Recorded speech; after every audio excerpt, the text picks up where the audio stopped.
Ici, je vais vous montrer comment on rétrécit une bague sans la couper. Le principe, c'est au lieu d'enlever de la matière, on vient en fait en ajouter à l'intérieur de l'anneau. On peut souder des petites boules ou, comme je vais faire dans la vidéo, venir ajouter une petite plaque de métal qui va amener de l'épaisseur, donc aussi raccourcir la bague. Comment ça? Pour commencer, je vais prendre les différentes mesures pour préparer la petite plaque. Il faut qu'elle soit à peu près de la même largeur que l'anneau. Je viens ensuite la couper, limer et je la chauffe. Ça me permet de rendre ce petit bout de métal souple et malléable. Et après, j'essaie de lui donner la bonne courbe. J'y vais toujours progressivement.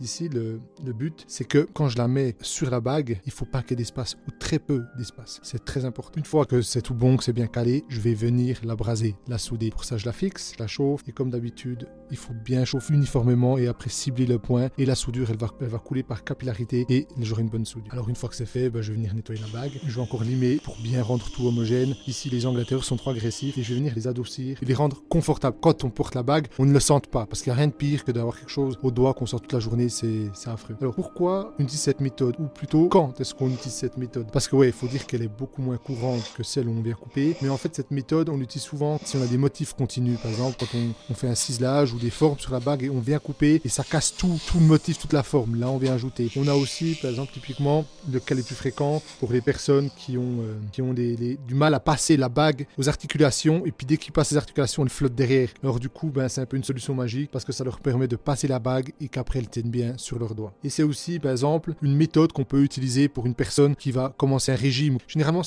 c'est dans une optique dès que ça soit provisoire. Alors voilà, esthétiquement, ça se voit quand on enlève l'anneau, mais quand je le mets, ça se voit plus. On peut voir sur la vidéo, ça se voit plus du tout.